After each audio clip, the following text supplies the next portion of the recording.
Away we go. Let's just do a little check here. Yep, here we go. Yep, yours is looking good. Mine's looking good. All right.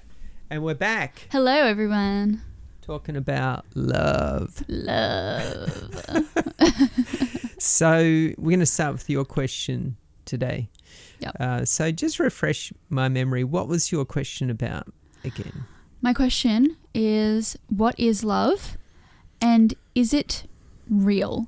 I've been thinking about it for a while now because every now and then, before I can even stop the thought, it will just pop into my head, you know, is love even real? I don't believe it exists. I don't know if I've ever truly felt it. And that's not to say I actually haven't felt it. It's not like, oh, poor me, I haven't felt love.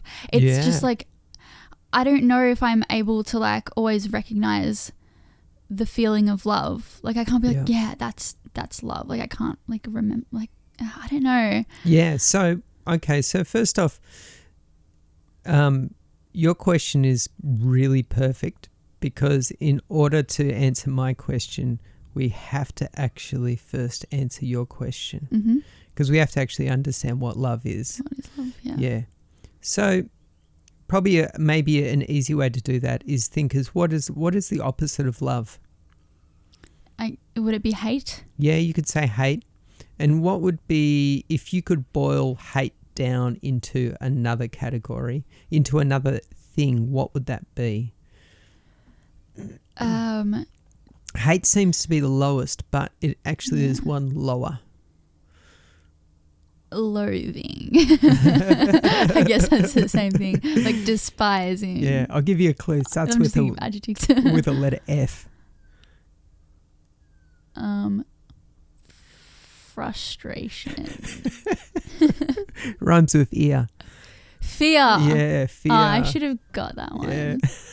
Damn it. So fear, we fear, you know, like most people fear everything. And really all it is fear of having a not so good time. Right. Yeah, just, you know, like when you're little, you don't want to eat certain things simply because you fear that it's going to be yucky. It's going to taste yucky. Yeah. You have a bad time. Yeah. Yeah. Or, you know, your brothers and sisters get something but you don't. Fear of missing out. Yep, FOMO. Yeah, it's another classic one. Yeah. So if you look at all of hate, oh, I hate this. I hate this vegetable. All right. It's always attached to fear. Yeah, that's right. Yeah. So, and then the other thing is that the more you love something, the more you're afraid of not getting it. That's right, because the other day when I was in the park, I was thinking to myself about this love question that keeps popping into my brain. Yeah. And I was like, I don't think I feel like I always feel love when it's attached to fear. Like it's actually fear of losing someone or something. Yep. It's not actually love that I'm feeling, it's fear. Fear. Yeah. Which was a fearful thought because then I was like, well, have I ever actually felt love without fear? Yes. Yeah. So you could say that fear and love are two sides of the same coin. Right. Yeah. But that may not be the whole thing, but we'll explore that. So there's different types of love. You know, like you can have family love. Yeah. And there's a Greek word for family love, but I can't remember it. Right. Anyway, it doesn't really matter. And then there's sexual love, and there's another Greek word for sexual love. So, and both of those things would be attached to, oh yeah, I don't want my family members to die. So that would be fear. And so that doesn't mean that that's why you love them, but that would be, you know, like the opposite of loving them, which would be the fear of them losing them. And then the same as sexual love, you lose your partner or you can't find a partner or whatever it is, doesn't really matter. You lose your ability to reproduce, doesn't matter, whatever it is, there'd be that fear. Yeah. Yeah. So could you say that love is an absence of fear? Well, okay, so let's go a bit further. Oh. So then we have acceptance. Okay. So let's say you totally accept everything that is. Yeah. You accept the fact that, your partner may die at some stage and then no more sexual love. Then you also accept that your family will die and no more family love, or family, maybe not the end of family love, but you won't be hanging out with them. Yeah. Yeah. So that acceptance is an even deeper love. Yeah. Because it's devoid of fear. Because you can also accept fear. Yeah. Yeah. You can go, yeah, I'm afraid. Yeah. Okay, I'll accept that. And that will be okay. But it still feels like corrupted by something, that acceptance is not... Like, how do you get your acceptance or your love to feel pure and not corrupted by, like, other emotions? Yeah. Well, emotions will rise like anything. Yeah. And it may colour. Let's say that if love is just like clear water. Yeah. And then you have emotions that arise while you're in a state of love. Well, if it's real crystal clear love, there might be a taint of colour, but it won't hold. Yeah. And you'll go, yeah, okay, Yeah. I see that. Yeah. Yeah. I guess I don't want to be like lying to myself, like, oh yeah, I accept this, but deep down, like, You resent there's all it. these other, I resent it. Like, that's not good. God damn it. I'm trying to love these people, but I really hate I them. really fucking hate them. I don't want that to be Yeah. there. But then again, if you apply awareness, Yeah. and then you can't be lying to yourself, Yeah. If you're like, I do accept this person, but I'm Yeah. aware of my hatred for them. Yeah. I don't know. Does that work? Like, Yeah. or then you're being honest about all the other emotions, but you're still not being honest about the acceptance part. I don't know. Like, how do you know that you've like accepted someone? So, you can be in acceptance of the fact that, say, a relationship has ended and you may still feel some bitterness. Yeah. Yeah. And you can begin the healing process of, deeper forgiveness. But it might take a while for you to fully grasp, right, so why do I sometimes, it's a bit like you've got a thorn in your sock and you've taken your shoe off and you've inspected your sock and you go, no more thorn, you put your sock back on, put your foot in there. Oh, God damn it, there's that thorn. I'm sure I pulled it out. And it might take many goes to eventually find that thorn. Right. But, it doesn't matter the depth of,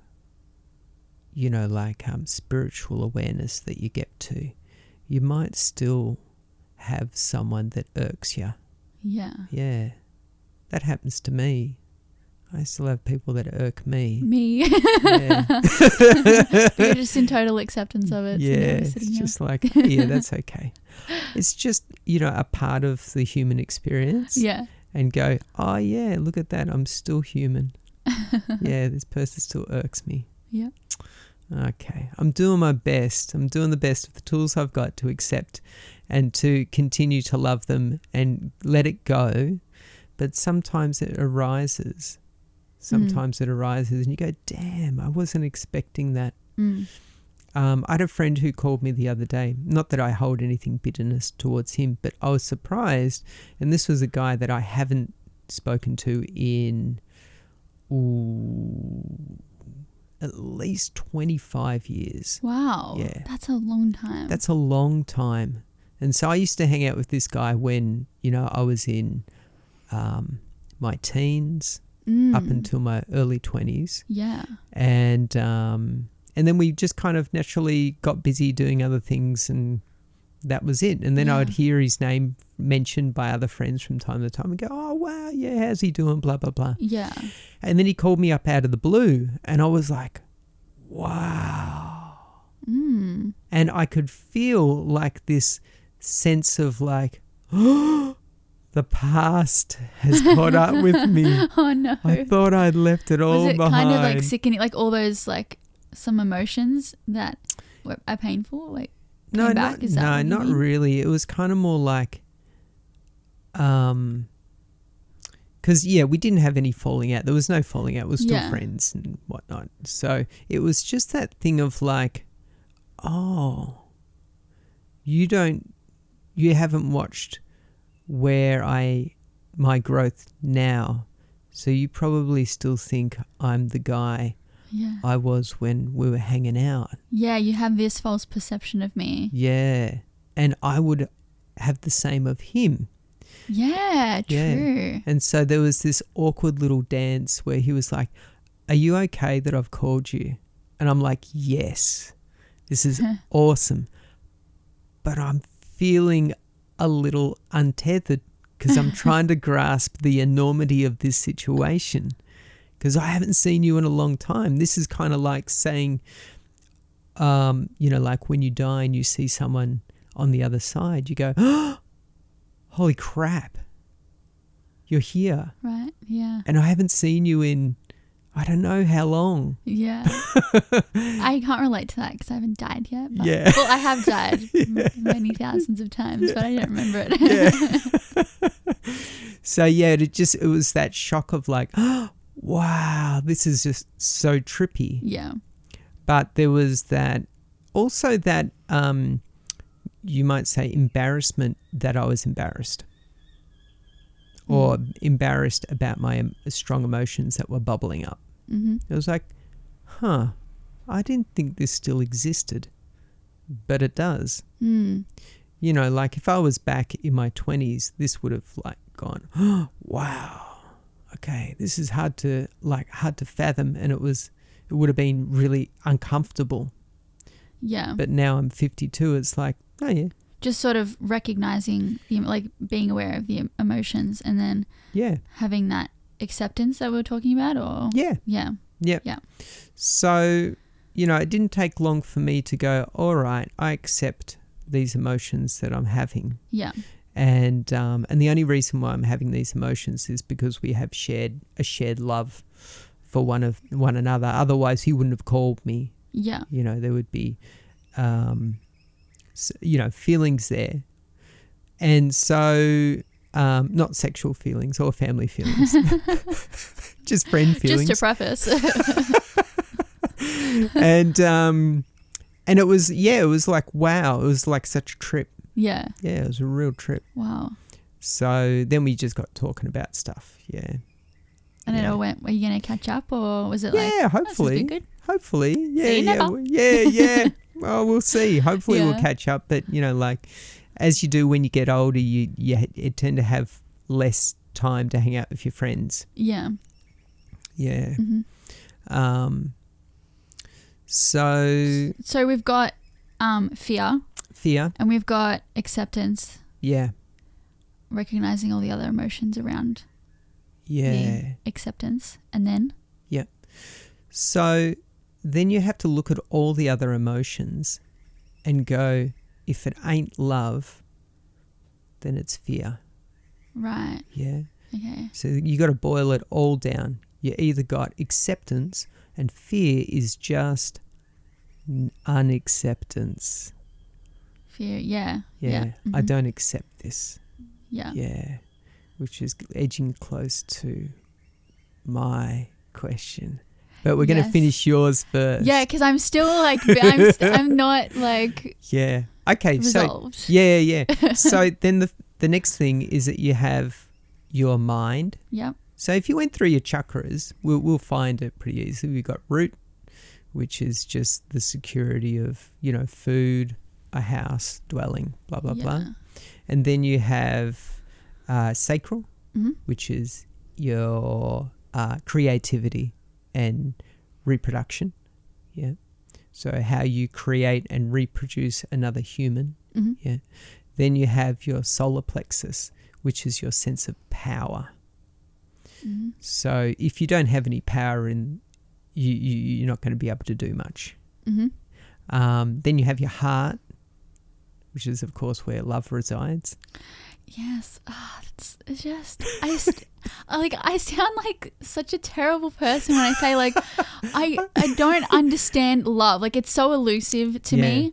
And it's not because, like, I don't have it in my life. Like, people love me and, like, love them. But then I'm like, is this emotion just made up?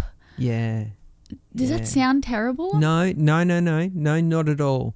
Not at all. And I can tell you why, but we'll keep going and then we'll come back to that. So, and then we've got your throat, which is your ability to communicate with the world and receive communication as well. And then you've got your third eye, which is your mind. Mm-hmm. Yeah, which is thoughts. And then we have your crown, which is you're attached to your spiritual self. Yeah. Mm-hmm. So the two things that we're looking at is your heart and your mind.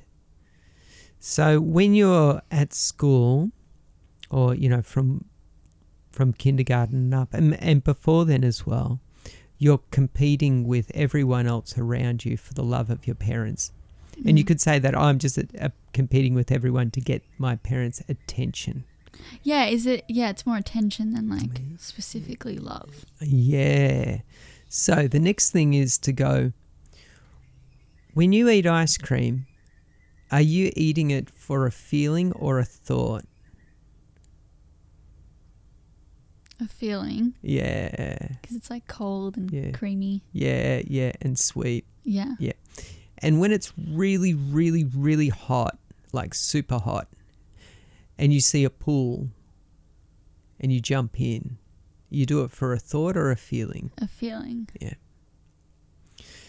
And then when you see, say, your partner and you haven't seen him for a very, very, very long time, do you want to see your partner for a thought or a feeling? A feeling. A feeling, yeah. So if you boil down most of the things that you do, it's for a feeling. Yeah. Yeah, it's not for a thought. Yeah. And so thoughts are based more about fears. Right, yeah. Yeah, and feelings are based more around the feeling of love. What? Yeah. Yeah. So you can have all types of feelings and they may be,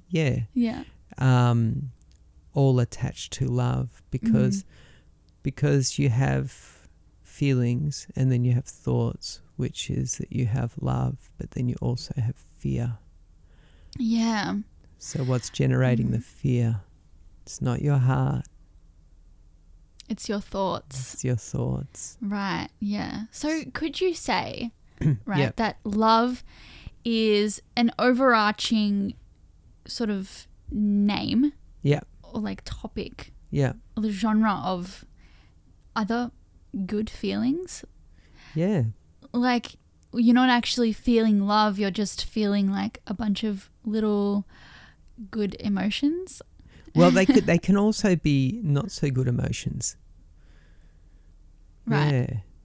When you're feeling love. Yeah, there can be, you can have heartbreak. You can have someone who dies, right, that you're really close to and you feel, grief. Yeah. That's an expression of love. Yeah. Missing that person. Yeah. Is love more of like a verb almost? In the sense that back to diving into a swimming pool. Yeah. You've just dived in and it feels so good because you were so hot and you come up from out of the water and you're like, I love this. Yeah. But the love is like a way to describe all of the little emotions rather than the actual emotion. Yes. See, we use love in a funny way that is not like or dislike. Yeah, maybe that's why. Yeah, because we say, I love this, but that is not love. That is, you might say, it's almost like an addiction. Yeah. Yeah, it's like I crave this. I crave it. Because I crave being around this person. I crave this flavour. But that's just like another kind of verb, like you're craving. Craving. But why? Because you... it's so hard to unpack emotions. Because they're really just all made up little words. Like, yeah. They're just words. Yeah, so you have a feeling and then you're just trying to create a word around it to label it. What is this thing? Yeah, you're trying to label it and like put it in a box. Yeah. And do like individual feelings actually exist? Or is it just all based around science and it's just like, that's just, it's just called serotonin. Yeah. It's just called dopamine. Yeah. Yeah, you could say that I'm having a feeling experience and I would normally label it joy or guilt or whatever it is, but they may not be totally accurate. Yeah. Like if I'm lying doing a meditation and the meditation is the heart chakra and I'm like trying to feel love. Yeah. And I'm trying to just like feel love throughout my whole body and, you know, have that ecstasy kind of feeling of love by just sitting there and just creating it in my body out of nothing. Am I just like hyping myself up and then feeling like the dopamine from it, you know? Well, yeah. And then we're just calling it love and that's okay. But like, you know, it's not, it's just a word. Like love is just a word. Yeah. Yep. So I guess what you're asking is that can we dissect this idea of love into, you know, like smaller and smaller bits and label each of those bits until we get to the essence of what actually is love? Yes. Yes. That's very mind of you. Damn it. I did it again. Yeah. Oh, it's raining. Yeah. So, yeah, the mind is always labeling things, but the label is not the experience. Okay. Yeah. So, yeah, if you have some honey on a spoon, then if you'd never actually tasted the honey, I could try and explain it with labels, but you wouldn't get it until you ate the honey. Okay. Yeah. So you could say that love is an experience. So what is love? Love is an experience. An experience. Yeah. Yeah. Of emotions. Yeah. But it's not a label. It's not a label because the mind thinks it understands love by labeling it. Yeah. But it's missing the point. And is love like, can love be present while it's still like being corrupted by other emotions? Well, yeah, I mean, you could say that if you know how we have umbrella terms for, you know, general illness. You know, like you say, oh, I've got the flu. Yeah. But then you could really find out which strain it is. But we use the umbrella term, oh, I got the flu. Right. You know, like a lot of times when people said, shh, I've got COVID, but don't tell anyone. I'm just calling it the flu, all right? Right, yeah. I don't want to have to take one of those stupid tests again.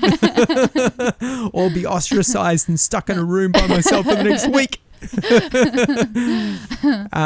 So yeah, emotions, you might say, all of those different types of emotions make up an experience of love.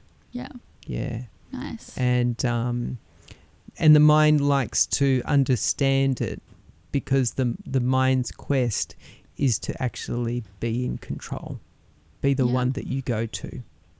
You know, when you have a problem, the mind goes, yeah, it's me. Yeah, I'm here to solve the problem. When really what it's saying is, shh, don't tell her I created the problem. I'm kind of duping her just because I'm bored. I just wanted to stop mucking around with the heart for a little bit because I'm out of a job. Oh, that's so true. Yeah. So love is an experience. Yeah. What is love? It's an experience. And is love real? It's real because we make it real? Well, it's pretty hard to deny an experience that you're having that feels very strong. Yeah. Yeah. If anything, I would probably say if something arises in you and you get a thought and an emotion, the thought is the lie. Right. Yeah. Yeah, that's good. Yeah, the thought is the lie and the emotion is the truth. Yeah, I'm going to keep that. Yeah. And then however you label that emotion, don't be too precious about how you label it. Because you might go, oh, yeah, I'm feeling frustration. But then how do you understand? How do you understand what to do next? Yeah, well, you sit with it. You sit with it. But until you understand it. Yeah. But you said don't try and understand it. Well, what you're looking for is wisdom rather than a reaction. Yeah. Yeah. And so let's say this, for example. Let's say you catch your boyfriend talking to another girl and you don't know this girl and you just assume the worst. Right. Yeah. And you think, oh, he must be a girl he's seeing on the side. Yeah. You just jump to conclusions. Yeah. Yeah. And because you've seen him and you've got this emotion arising and it's strong, whatever you want to call it, jealousy, it doesn't really matter, but you got this strong emotion arising and accompanied with it will be thoughts. And some of those thoughts will be reactionary thoughts because of a strong fear. Mm-hmm. Yeah. And you'll start to not be able to think straight. You won't be able to breathe very well and you'll start getting blushed out. Yeah. You start feeling hot. Yeah. And then your mind will be all scattered and you won't go, oh, I don't know what to do. And then you go, all right, hang on. Why don't I just sit with this for a bit? And then as you sit with it, you begin to realize, oh, the emotion is beginning to change. Right. And it's not as strong now. Yeah. Yeah, it's feeling better. Yeah. And then you start to, other thoughts begin to arise like, well, we actually don't know who this girl is. Yeah. First off. And what do we know about the situation? Well, I know it's my partner. We don't know who the girl is. Well, could the girl be a relation to him? Could it be a cousin? Could it be a work colleague? And all these other, bits of information comes to the surface.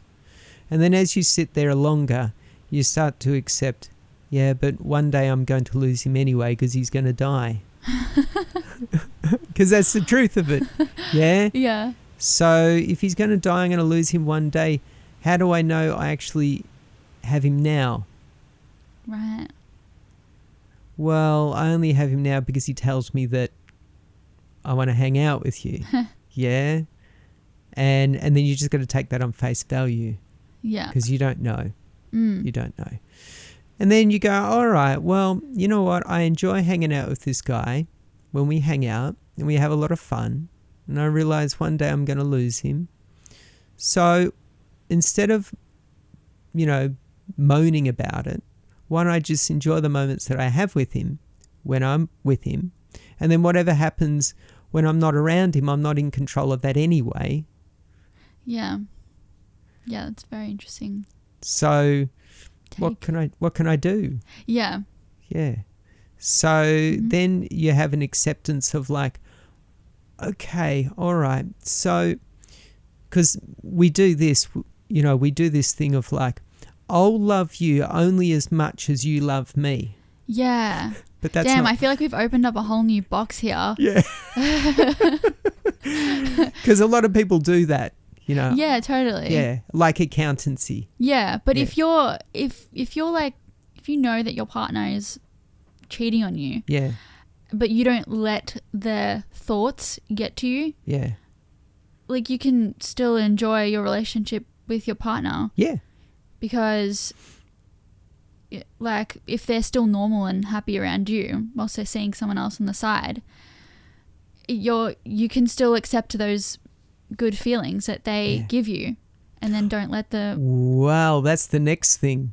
are they the one giving you the good feelings, or are you generating that good feeling inside yourself? Yeah. I feel like regardless, if it's like a placebo from them or it's actually coming from you, you know, it's like taking a pill. If it's coming from the pill or if it's coming from you, it's working anyway. Yeah. So why does it matter? As long as you don't let your thoughts, you know, get in the way. Yeah. I'm not saying, oh yeah, if your partner's cheating on you, like keep him. I'm just saying maybe like if you're okay with it, keep them. Yeah. If you're not okay with it, get rid of them. Yeah. If you're able to control your thoughts and, you know, silence them and still have a good time with your partner whilst you're with them, then like what's the issue? Yeah. No issue. Yeah. Yeah. There's been many cultures throughout society where people have had multiple partners. I'm not saying that's good or bad, because that doesn't have anything to do with love. Love is not a set of morals, and which is another interesting thing. Oh God. Yeah. It goes on. Yeah. So your love is not a set of morals that you stand by. Yeah. Love is just acceptance of whatever is and whatever arises. It's love is far beyond your thoughts of good or bad. Yeah. Yeah. It's just your feelings. Yeah. And then how you label your feelings doesn't make them the feelings. Right, yeah. Because they're thoughts, they're labels around the feelings. Mm-hmm. Yeah. But a label is not the feeling. So when you label something, it diminishes it. Right. That's true. Yeah. When you say I'm happy, you just go, oh yeah, it's happiness. But the experience of happiness is amazing. Yeah. But then as soon as you're like, I'm happy, you're just like not happy anymore. And it's also like the feeling of anger when you're really angry. Anger is a cool word, but the word anger makes the feeling seem small. Yeah, because you're like, no, I'm like furious. I'm more. It's like still not enough. No, I'm furious. There's not enough words in the dictionary. I'm rageful. I'm vengeful. Yeah. Yeah. It's really hard to find the fitting word for a strong emotion. Yeah. Yeah. You think of any of the strongest emotions you've ever had, whatever it is, you know, a feeling. It's very hard to put it in a single label that you can go, yeah, damn, that encapsulates it. Yeah. You have to experience it. Yeah. Have to experience it. Yeah, I mean, if an alien came down, which isn't a far cry. Yeah. You could say, I feel regret, and they would be like, what do you mean? Yeah. And it'd be so hard to explain it. It's like you have to feel it for yourself. Yeah. If you could have a label that people felt, that would hit the mark. Yeah. If I said, you know, ecstasy, and you felt ecstasy, and you just fell on the ground in a, you know, well, there is a pill mess. for that. Yeah. Yes, that's true. But I would probably say, what is the pill opening up, rather than what is the pill giving you? Right. Yeah. So, there's, if you could say a word and it allowed people to have that experience, then that would be probably the closest thing as you could get. Yeah. But, you know, like when you say a word like, oh, yeah, I feel ecstasy, it's not like everyone goes, oh yeah. They go, oh, yeah, what's that like? Nice. Can I have some of that? How much? How much you charging? Yeah. So, labels, you know, like, it's just a label. It diminishes the experience. Yeah. Yeah. So the mind doesn't come anywhere close to the feeling. Mm-hmm. Yeah. And so when you have the heart and the experience of love. Yeah, that's the difference between, that and the mind. Mm-hmm. Yeah. And then I would probably say you must feel emotions, right? Me personally? Yeah. No, I'm dead inside. I'm not going down there. Yes, I do feel emotions, okay. Yeah.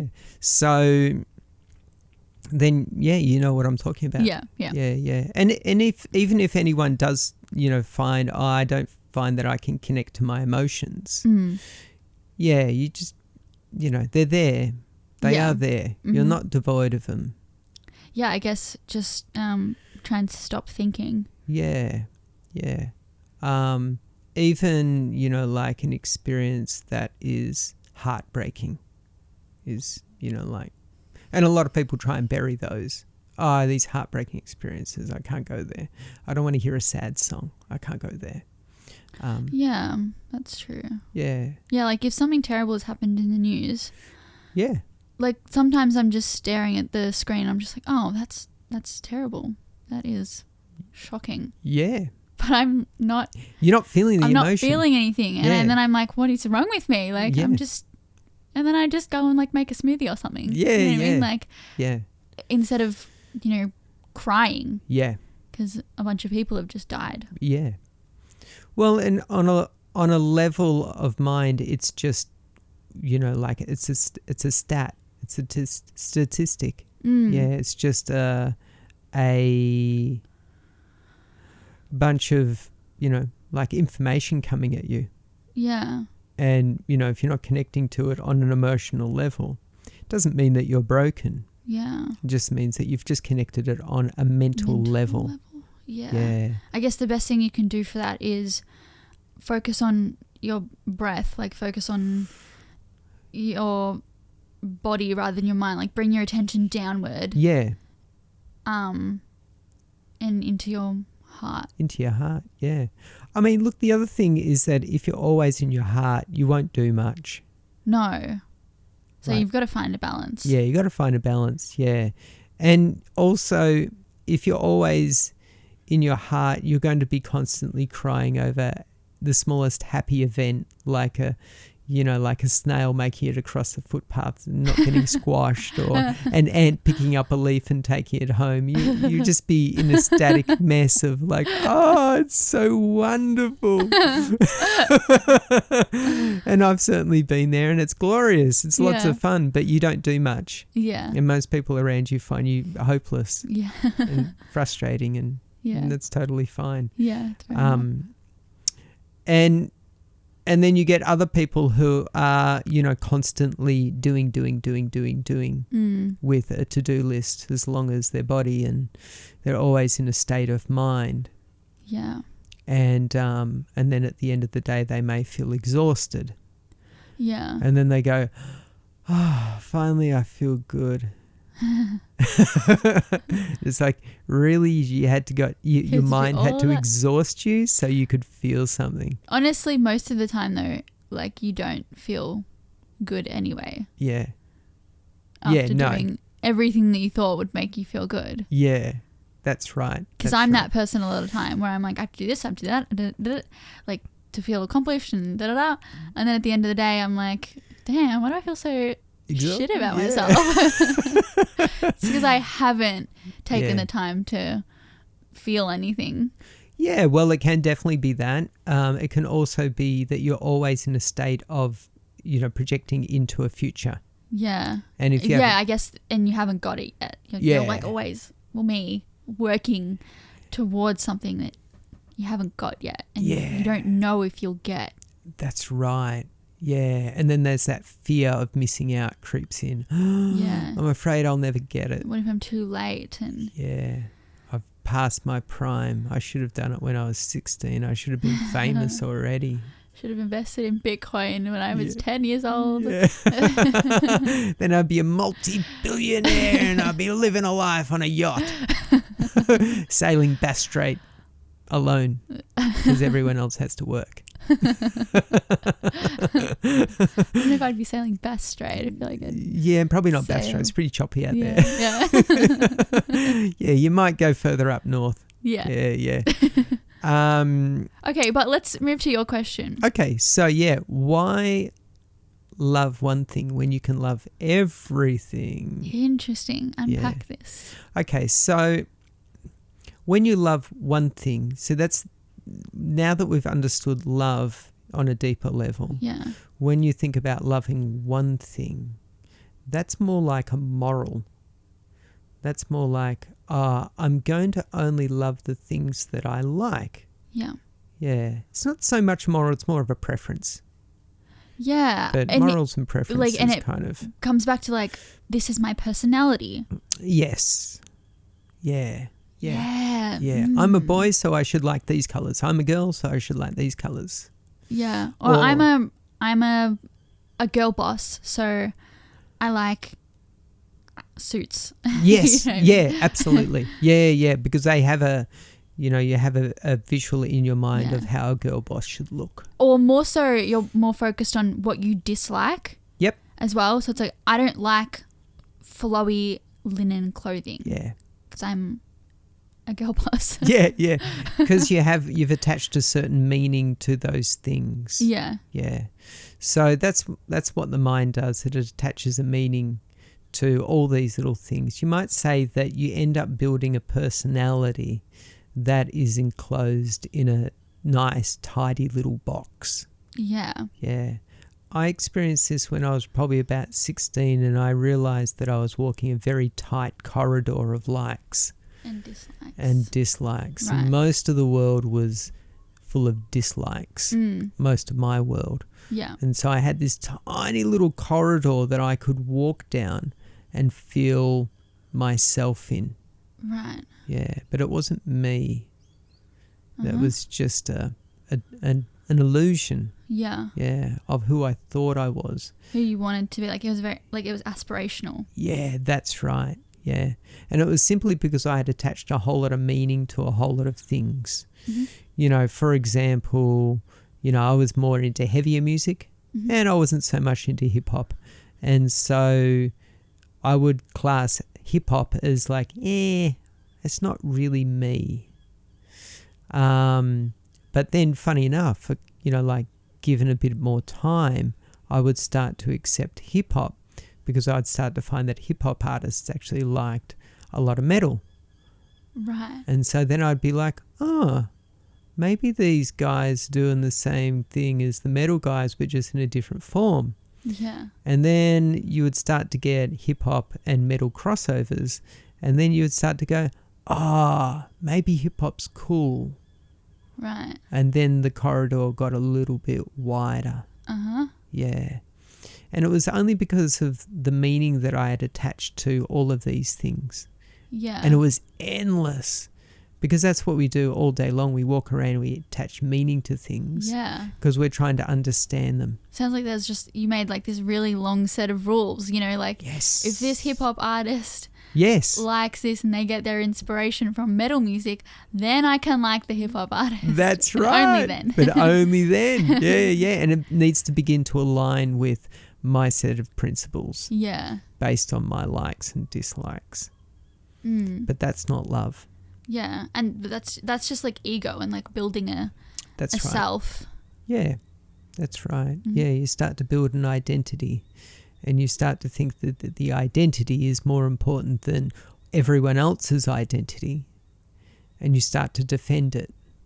Yeah. Yeah. And, like then teasing comes into play, which we all do. We like to tease each other. Yeah. And a part of that is a little bit like bumping up against your identity and saying, hey, did you know there's some hypocrisy in your identity? And did you know I can see it? And I'm going to show you and make you feel a little small. Because you're being small. And, we do it. We do it to each other. Yeah. And, if you can do it in a playful way, maybe not so bad. But if you do it in a bullying way, then people feel that need to protect themselves. Yeah. And then that's how, yeah, you know. I guess you're if you're the one teasing or bullying, you're just doing that to reassure yourself, like give yourself some false ground to stand on. Yeah, well, it's a deflection of, don't you see how small I am? So I'm going to deflect it by making you see how small you are. Yeah. And know that I can see it too. I don't even think most people will go there with their thoughts though. Like No. be like acknowledging that, you know, they're small. Yeah. Most people probably don't. Well, I mean, some do, but Some probably do, but I think most people, like especially like people who bully, I'm thinking about like teenagers and primary school kids. Like I don't even think you'd have that thought yet of like, oh, actually I'm small, so I'm gonna try and make this person feel smaller. Yeah, it more just happens. Yeah, it's probably more of a reaction like, oh, my older brother does this to me. Yeah, and I would love to do it to him, but he's bigger than me. But I can do it to someone smaller than me. Yeah. And if they are scared, then that means I'm right. Yeah. That means, oh, yes, like what I like and dislike is correct because they're scared. Yeah. Yep. Because they've believed They believe me. my silly story. Yeah. Yeah. So, and we do that throughout our lives where we tell people our stories of our likes and dislikes. Because we tell people what's hurt us. Yeah. Yeah. Oh, this happened to me. Oh, this, bad thing happened to me. Let me tell you how bad it was. Yeah. And then you sit there and you nod and you go, I just want this story to end. Because you don't connect on an emotional level, you connect on a mind level. Yeah. And then they try and draw you in because they realize, you're not connecting with me on an emotional level. I'm not getting what I want. I'm going to have to go on a little bit longer. Until the person goes, yeah, okay, all right, I accept it. Please just stop. It's hurting me.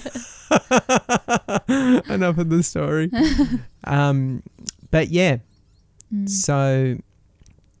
Okay, so we build a narrow corridor of our likes and dislikes pretty much. Yeah, our identity, as you put it. Mm-hmm. Yeah. So that is not love. Yeah. That is just a whole lot of fears. That's a whole creation of your mind, just creating a whole bunch of fears. And then love is when you see that and you begin to accept, damn, I've been wrong about all of it.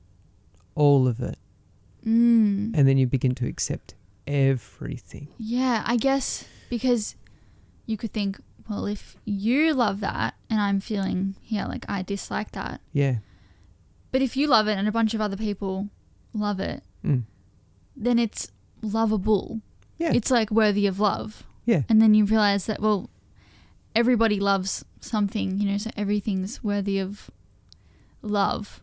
Yeah. And these opinions I have, they're just opinions that I've made up in my head. Yeah. So if once you get rid of that, then everything can be love. Yeah, everything Loved. can be love. Yeah. So if you take that idea, if everything then can be love, what is it that everything in you are made out of? What are we all made out of? Love. Love. The end. The end. Yeah. So you could say that love is more like an energy.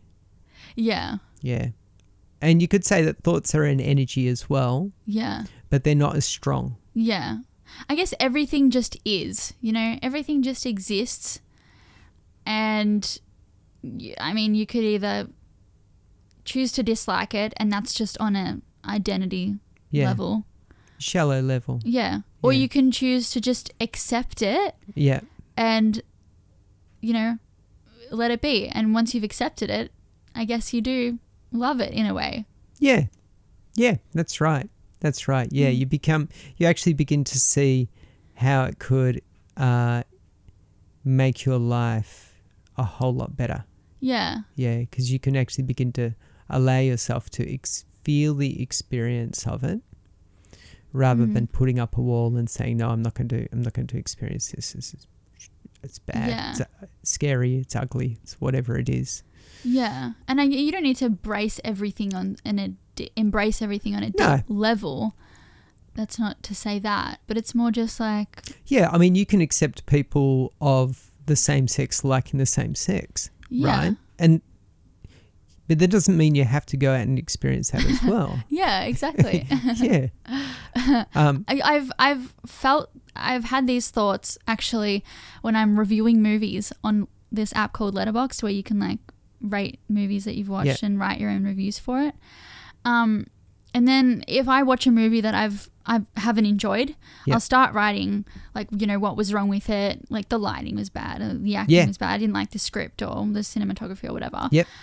But then I just naturally found myself writing, but you know, if this is what the director set out to achieve, then I guess this is a good movie. And based on all the interviews that they've given that I've watched, it sounds like they achieved exactly what they wanted to achieve. Yeah. So I guess this movie is good. Yeah. After just like completely dissing it, I'm just like, it is a good movie. Yeah, It someone likes it, someone's proud of it. So that's right. If that someone is out there, then it's not bad. Yeah. Yeah. What we butt up against is that everything is actually perfect. Yeah. But me even just saying that, I can even hear people saying, oh, that's a lot of bullshit. Yeah, I know. Oh my goodness, that's such. Oh, I'm going to turn off this podcast. Well, maybe I'll listen a little bit longer, and please listen a little bit longer. Don't turn off. Don't turn off just yet. But everything is perfect. Yeah. It's just that the things that we don't like, butt up against those things that we think are either morally right or morally wrong. Yeah, which is based on our conditioning. Yes. Yeah, I guess it just comes down to morals that make us feel like that's bad. Yeah. Yeah, this is bad. This should never happen. And yeah, it might be incredibly heart-wrenching. Yeah. Yeah. You know, like when you watch wars and people killing each other, it's heart-wrenching. But with a lot of hate, there is also a lot of love. And so, unfortunately, people don't see it. All they do is they express. The ego expresses, I must destroy the other party in order to survive. Yeah.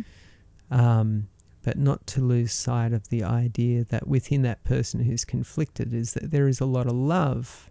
Yeah. As well as a lot of fear. Yeah. Yeah. And that's really hard concept to swallow. Yeah. And so like hard. to bring it to like a smaller, more personal level. Yeah. I guess there's like there's a war going inside of all of us. Yep. And you know, in times where, for example, I'm feeling like thinking about something that happened that was like really bad. And it was like, that didn't need to happen, but it's perfect the way it happened. Because if it didn't happen, then I wouldn't be here right now. You wouldn't have had the lesson to learn. That's right. Yeah, that's what I'm getting to. Yeah. There wouldn't have been that lesson there. And that lesson needed to happen. Like, that's perfect. Obviously, I needed to learn that lesson. Yeah. If that lesson was brought to me. Yeah. If it happened, then it was right. Yeah, that's right. I mean, look, we would all love to live in a place where no one died. Yeah. And there was no animals eating each other. But where is that going to ever exist? Where is there ever going to be a place in the physical universe where animals are not eating each other? Yeah. If everything was as we labelled it good, then we would all just be sitting staring at the bugs carrying a leaf back to its home and crying. And then they'd just we'd all be living in our own little world. Everything would be perfect. But then what well, what there is that you have a whole lot of people still learning Yeah. Yeah. And it might take them many, many, many, many horrendously terrible, heart-wrenching lessons to actually get there. You know, I certainly didn't learn all of this until I was 46. It took me 46 years of banging my head against a wall and not understanding the world. You know, not to say that I understand it all now, but I know a lot more than I did, 6 years ago. And from that, you begin to accept, oh yes, yeah, these things that I used to rage against. What I realize now is that when I was raging against them, the only person I was really truly hurting was myself. Even if I was being a bit of a dick to other people, the person who I was first hurting was myself. And I didn't realize that. Yeah. And then once I realized, I'm the one that I'm hurting. Okay, and immediately I stopped. All right, I'm not going to do this anymore. It's ridiculous.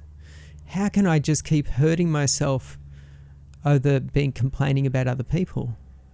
And plus, I'm not helping them either. Yeah. So, once there was realization, then I stopped hurting myself. And when you stop hurting yourself, you naturally stop hurting other people. Yeah. Yeah. That's true. Because you don't want to prove anything. Yeah. To yourself. Yeah. Yeah. And you become a lot more accepting, which is love, to everyone and everything. You go, I get it. You're learning. Yeah. You're learning. You're in a state of learning. Yeah. I can't interfere with your learning. Then you won't learn anything. Yeah. Yeah. If I'm out running around trying to save the world from itself, how's the world going to learn? Mm-hmm. Yeah. I mean, that was the only way I could learn, by doing a whole lot of dumb things. Mm-hmm. Yeah. If someone had to just said, here's the path, follow it, then... What would you know by the end? Nothing. Well, yeah, the other thing is that you would still end up doing the dumb things because you'd have to experience them. Well, yeah, I guess you'd be like, I'm not following this stupid map you've given me. Yeah. This path looks way cooler. Yeah. And then you'd go off and do the lessons. Yeah. I mean, you could potentially learn faster. Yeah, you could potentially learn faster. But you still, like a flower that blossoms, you can water it and you can fertilize it, but you still need to allow it to do its thing. Yeah. Yeah, you can't pry the petals open. Yeah. Yeah, and say, you must bloom now. People have tried to do that and it ends up killing people. Yeah, if you try and force down a path of, you must renounce this, that and the other thing, you end up getting more and more twisted. And we see that. Mm-hmm. We see that in people who have gone off and become, lived more celibate lives and whatnot. It makes them crazy. Yeah. Yeah. It's wiser to allow people to get things out of their system and to, learn their lessons in their own time. Yeah. And if you don't want to be around those people, don't live near them. Yeah. Yeah. Get out of their way, because they're going to be learning some lessons. They're going to be learning some lessons and some of those lessons are going to be ugly. Yeah. Yeah. So, and there we go. I am labeling something. To speak and to articulate yourself, you have to label things, and then, people listen and imagine things for themselves. Yeah, try and make sense of it. Yeah, try and empathize with whatever you're saying. Yeah. Relate to the words in their own way. Yeah, that's right. Yeah, there is a difficulty in communicating these things which have more to do with feelings than they do labels, because labels diminish the feelings. Yeah. Yeah. Exactly. So you can look at someone doing something, what we might say is morally wrong or horrendous, and still have that feeling of like, oh boy, I've been there. Yeah. Here's a simple example. Yeah. When I'm at the grocery store. Yeah. And I'm walking around doing my job. Yep. And there's a whole bunch of other people walking around doing their shopping, and, they're disregarding you, or, they get in your way, or they don't see you, or they treat you with disrespect.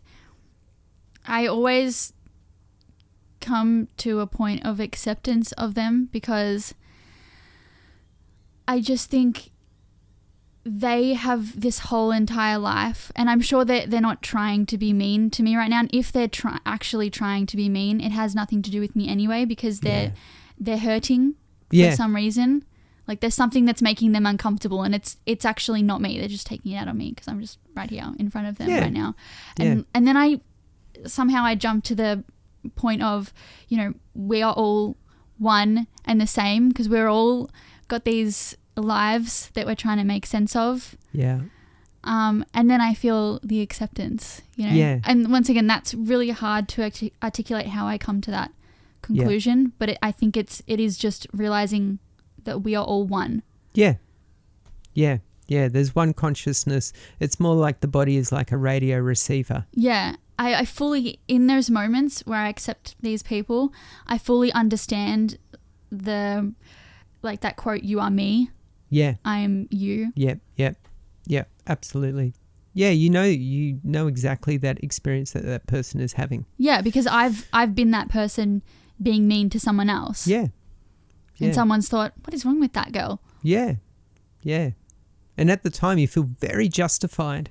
Yeah, you feel extremely justified. Yeah. But then if I'm to think back on it and feel bad, I'd be like, well, I hope they understand me. I hope they know why I was like that. Yeah. I wish I could explain to them that, you know, this was going on at home and this just happened yesterday. Yeah. Yeah. You, from time to time I've had, you know, like people say to me, "Oh, thank you for being the way you are." I go, "Don't worry. The shoe is on the other foot. Yeah, you would do the same." Hopefully. Yeah, hopefully. And if not, oh well. Not everyone is as nice as you, Matt. Oh, thanks. And with that, I guess we come to the end. Yep. I think we've answered. I think we answered it, yeah? Yeah. I feel like I understand love a lot better. Yeah. And if you're looking to do a little bit of reading on love, I've got a good book. Oh, yeah. What is it? It's called All About Love by Bell Hooks. Okay. Yeah. Great. I like a good read. Popular book on love. It's pretty simple. Yeah. But that's why it's good. Yeah. Yeah, love is not complicated. It's very simple. And I think that's where all my questions about love actually popped up. Yeah. It, like, gave me more questions. Even though she does give a lot of answers. Yeah. Maybe I should actually reread it now that we've had this conversation. Yeah. And see what I pick up. Yeah. And what's the name of the title again? All About Love. All About Love. And who's the artist? Who's the author? Bell Hooks. Bell Hooks. Yeah. Or Bell Hook. Yeah. All right. Anyway, one of them. Let's go check her out. Uh-huh. Fantastic. Well, till next time. Till next time. Thanks for the chat. See ya. Bye.